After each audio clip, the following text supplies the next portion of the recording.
안녕하세요. 새로운 한 주도 주님의 은혜와 평강이 여러분의 삶 가운데 가득하기를 축복합니다. 오늘 본문은 이사야 23장 이어서 24장입니다. 두로에 관한 경고라. 다시스의 베드라 너희는 슬피 부르짖을지어다. 두로고 황무하여 집이 없고 들어갈 곳도 없으며 이 소식이 기띔 땅에서부터 그들에게 전파되었습니다. 바다에 왕래하는 시돈 상인들로 말미암아 부요하게 된 너희 해변 주민들아 잠잠하라. 시홀의 곡식 곧 나일의 추수를 큰 물로 수송하여 드렸으니 열국의 시장이 되었도다. 시도니여 너는 부끄러워할지어다. 대저 바다 곧 바다의 요새가 말하기를 나는 산고를 겪지 못하였으며 출산하지 못하였으며 청년들을 양육하지도 못하였으며 처녀들을 생육하지도 못하였다 하였습니다. 그 소식이 애굽에 이르면 그들이 두로의 소식으로 말미암아 고통받으리로다. 너희는 다시스로 건너갈지어다. 해변 주민아 너희는 슬피 부르짖을지어다. 이것이 옛날에 건설된 너희 희락의 성 곧 그 백성이 자기 발로 먼 지방까지 가서 머물던 성읍이냐. 멸관을 씌우던 자요 그 상인들은 고관들이요 그 무역상들은 세상의 존귀한 자들이었던 두로에 대하여 누가 이 일을 정하였느냐. 만군의 여호와께서 그것을 정하신 것이라. 모든 누리던 영화를 욕되게 하시며 세상의 모든 교만하던 자가 멸시를 받게 하려 하심이라. 딸 다시스여 나일같이 너희 땅에 넘칠지어다. 너를 속박함이 다시는 없으리라. 여호와께서 바다 위에 그의 손을 펴사 열방을 흔드시며 여호와께서 가나안에 대하여 명령을 내려 그 견고한 성들을 무너뜨리게 하시고 이르시되 너 학대받은 처녀딸 시도나 네게 다시는 희락이 없으리니 일어나 기띔으로 건너가라. 거기에서도 네가 평안을 얻지 못하리라 하셨느니라. 갈대아 사람의 땅을 보라. 그 백성이 없어졌나니 곧 아수르 사람이 그곳을 들짐승이 사는 곳이 되게 하였으되 그들이 망대를 세우고 궁전을 헐어 황무하게 하였느니라. 다시스의 베드라 너희는 슬피 부르짖으라. 너희의 견고한 성이 파괴되었느니라. 그날부터 두로가 한 왕의 연한같이 70년 동안 잊어버린 바 되었다가 70년이 찬 후에 두로는 기생의 노래같이 될 것이라. 잊어버린 바 되었던 너 음녀여 수금을 가지고 성읍에 두루다니며 기묘한 곡조로 많은 노래를 불러서 너를 다시 기억하게 하라 하였느니라. 70년이 찬 후에 여호와께서 두로를 돌보시리니 그가 다시 값을 받고 지면에 있는 열방과 음란을 행할 것이며 그 무역한 것과 이익을 거룩히 여호와께 돌리고 간직하거나 쌓아두지 아니하리니 그 무역한 것이 여호와 앞에 사는 자가 배불리 먹을 양식 잘 입을 옷감이 되리라. 보라 여호와께서 땅을 공허하게 하시며 황폐하게 하시며 지면을 뒤집어 엎으시고 그 주민을 흩으시리니 백성과 제사장이 같을 것이며 종과 상전이 같을 것이며 여종과 여주인이 같을 것이며 사는 자와 파는 자가 같을 것이며 빌려주는 자와 빌리는 자가 같을 것이며 이자를 받는 자와 이자를 내는 자가 같을 것이라. 땅이 온전히 공허하게 되고 온전히 황무하게 되리라. 여호와께서 이같이 말씀을 하셨느니라. 땅이 슬퍼하고 쇠잔하며 세계가 쇠약하고 쇠잔하며 세상 백성 중에 높은 자가 쇠약하며 땅이 또한 그 주민 아래서 더럽게 되었으니 이는 그들이 율법을 범하며 율례를 어기며 영원한 언약을 깨뜨렸습니다. 그러므로 저주가 땅을 삼켰고 그 중에 사는 자들이 정죄함을 당하였고 땅의 주민이 불타서 남은 자가 적도다. 새 포도즙이 슬퍼하고 포도나무가 쇠잔하며 마음이 즐겁던 자가 다 탄식하며 쏘고치는 기쁨이 그치고 즐거워하는 자의 소리가 끊어지고 수금 타는 기쁨이 그쳤으며 노래하면서 포도주를 마시지 못하고 독주는 그 마시는 자에게 쓰게 될 것이라. 약탈을 당한 성읍이 허물어지고 집마다 닫혀서 들어가는 자가 없으며 포도주가 없으므로 거리에서 부르짖으며 모든 즐거움이 사라졌으며 땅의 기쁨이 소멸되었도다. 성읍이 황무하고 성문이 파괴되었느니라. 세계 민족 중에 이러한 일이 있으리니 곧 감람나무를 흔듦 같고 포도를 거둔 후에 그 남은 것을 주움 같을 것이니라. 무리가 소리를 높여 부를 것이며 여호와의 위엄으로 말미암아 바다에서부터 크게 외치리니 그러므로 너희가 동방에서 여호와를 영화롭게 하며 바다 모든 섬에서 이스라엘의 하나님 여호와의 이름을 영화롭게 할 것이라. 땅 끝에서부터 노래하는 소리가 우리에게 들리기를 의로우신 이에게 영광을 돌리세 하도다. 그러나 나는 이르기를 나는 쇠잔하였고 나는 쇠잔하였으니 내게 화가 있도다. 배신자들은 배신하고 배신자들이 크게 배신하였도다. 땅의 주민아 두려움과 함정과 올무가 내게 이르렀나니 두려운 소리로 말미암아 도망하는 자는 함정에 빠지겠고 함정 속에서 올라오는 자는 올무에 걸리리니 이는 위에 있는 문이 열리고 땅의 기초가 진동함이라. 땅이 깨지고 깨지며 땅이 갈라지고 갈라지며 땅이 흔들리고 흔들리며 땅이 취한 자같이 비틀비틀하며 원두막같이 흔들리며 그 위에 죄악이 중함으로 떨어져서 다시는 일어나지 못하리라. 그날에 여호와께서 높은 데에서 높은 군대를 벌하시며 땅에서 땅의 왕들을 벌하시리니 그들이 죄수가 깊은 곳에 모임같이 모이게 되고 옥에 갇혔다가 여러 날 후에 형벌을 받을 것이라. 그때 달이 수치를 당하고 해가 부끄러워하리니 이는 만군의 여호와께서 시온산과 예루살렘에서 왕이 되시고 그 장로들 앞에서 영광을 나타내실 것임이라. 아멘.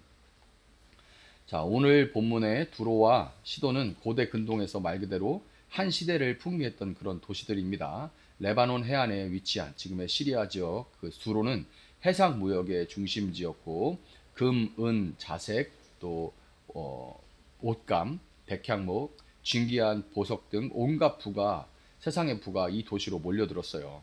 온갖 재화가 넘쳐나고 인파가 몰려드는 이 불야성의 도시를 보면서 사람들은 이렇게 생각했습니다. 두로와 시돈은 절대로 망할 리가 없다. 하지만 예언자 이사야는 그 도시들을 향해서 선포하죠. 23장 4절을 보면 그러나 너 시온아 너 바다의 요새야 네가 수치를 당하였다. 두로와 시돈은 경제력으로 자신들의 안정과 평화를 보장받을 수 있다라고 생각했지만 하나님은 그들이 믿는 말을 무너뜨리셨던 겁니다. 두로와 시돈은 해상 무역과 거기서 얻은 풍요로움으로 당시의 세상을 호령했지만 그 풍요는 그들로 하여금 하나님 앞에 그들을 교만하게 만들었고 교만에 대한 하나님의 심판은 24장 13절 말씀과 같이 두렵도록 아주 철저하고 처절했습니다. 이 땅에 이러한 일이 일어나고 거기에 사는 백성에게 이러한 일이 일어날 것이니 마치 올리브 나무를 떤 다음과 같고 포도나무에서 포도를 거둔 뒤에 남은 것을 주울 때와 같을 것이다.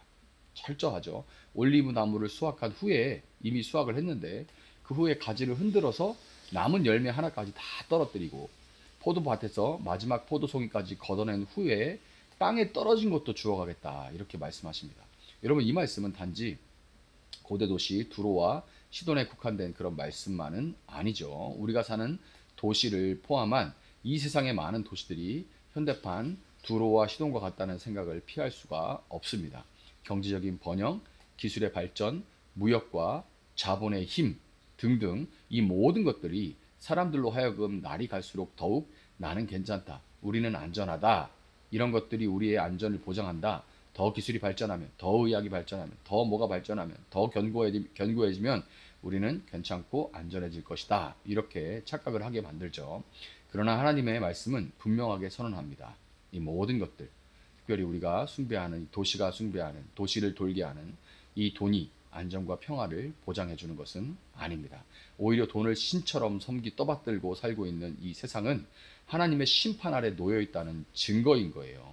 하나님이 아닌 다른, 특별히 돈을 이렇게 떠받들어 살고 있다는 그 상태인 것 자체가 하나님의 심판 아래 세상이 놓여 있다는 증거인 것이고, 우리는 바로 그 점에서 반드시 우리 자신을 돌아봐야만 하는 것입니다.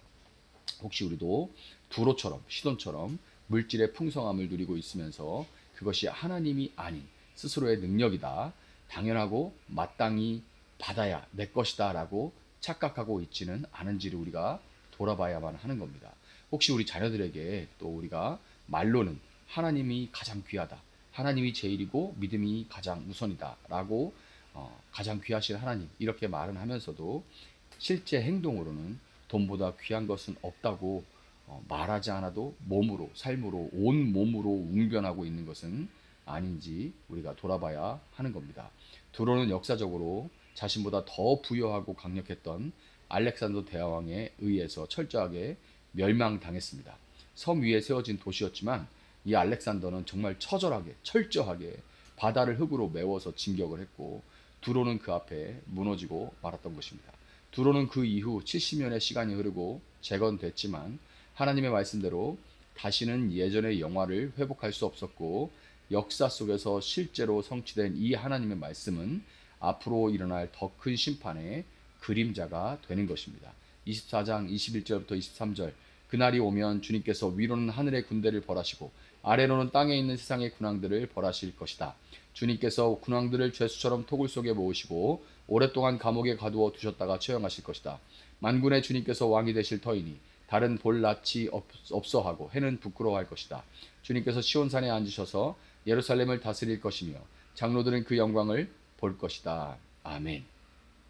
이 장면은 단순하게 지상의 전쟁이나 역사적인 심판을 만 가리키는 것이 아니라 그 모든 것들을 넘어서요, 죽은 자들이 심판을 기다리며 스올에 있다가, 죽은 자들이 머무르는 곳을 이제 구약에서 스올이라고 하는데 스올에 있다가 마지막 날에 영원한 심판을 받는 이 장면, 요한계시록에서 이런 장면을 백보좌 심판이다라고 말합니다. 즉 최후의 심판을 미리 보여주는 장면이 이 본문인 거예요. 계시록 20장 11절부터 15절은 죽은 자들이 생명책을 기준으로 심판을 받고 그 이름이 생명책에 없으면 불못에 던져지는 둘째 사망, 육체적으로 한 번 사망하고 하나님의 심판으로 인해서 불못에 떨어지는 둘째 사망을 당하게 된다라고 경고합니다. 하늘의 군대도 땅의 왕들도 예외가 없습니다. 모든 존재가 하나님의 심판대 앞에 서게 되는 날이 반드시 있습니다. 그렇다면 하나님은 왜 이런 무거운 심판의 메시지를 우리에게 오늘 주시는 걸까요? 우리를 정죄하고 두려움을 심어주기 위해서, 두려워 벌벌 떨면서 하나님 말씀에 두려움 때문에 매이도록 만들기 위해서 그런 말씀을 주신 걸까요? 아닙니다. 계시록 1장 3절은 이렇게 말합니다. 이 예언의 말씀을 읽는 사람과 듣는 사람과 그 안에 기록되어 있는 것을 지키는 사람들은 복이 있습니다. 그때가 가까이 왔기 때문입니다. 아멘. 놀랍게도 이 심판의 말씀을 주신 이 목적은 복을 주시기 위함이다라고 말해요. 우리를 두렵게 하기 위한 것이 아니라 깨어 준비하게 하시려는 하나님의 사랑의 발로인 것입니다. 그러므로 우리는 지금 이 시간 심판의 날이 오기 전에 주님 앞에 반드시 돌이켜야만 합니다. 그리고 이 심판이 아직 닥치지 않았고 아직 기회가 남아 있을 때 심판이 아닌 복을 받는 길을 택하고 전해야만 할 것입니다. 하나님의 심판은 두렵고 떨리지만 그 심판 속에도 여전히 하나님의 은혜는 도도하게 흘러가고 있습니다. 하나님은 우리에게 경고하심으로 준비할 시간을 주고 계십니다. 여러분, 오늘이 이 새날이 바로 그 시간이라는 것을 믿으시길 바랍니다. 역사의 주인이 반드시 꼭 오십니다.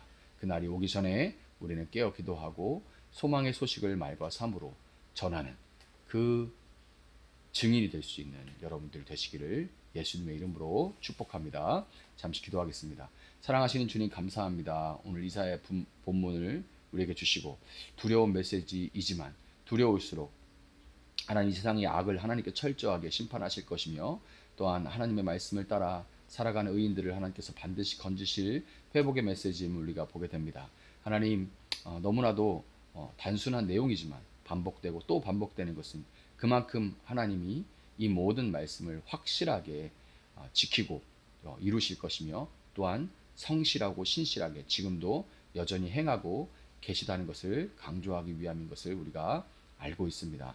하나님, 눈으로 보기에는 세상이 이기는 것 같지만 그러나 이미 세상을 이기신 주님 안에 우리가 속하게 하시고 거하게 하시며 주님을 따라 이 땅 가운데 소망을 두지 아니하고 주님의 백성답게 살아가며 하나님이 마지막 날의 소식을 말과 삶으로 드러내며 증거하며 살아갈 수 있는 저희들 될 수 있도록 주님께서 함께하여 주시옵소서. 감사하며 예수님의 이름으로 기도합니다. 아멘. 오늘 주신 말씀 붙들고 계속해서 기도합니다.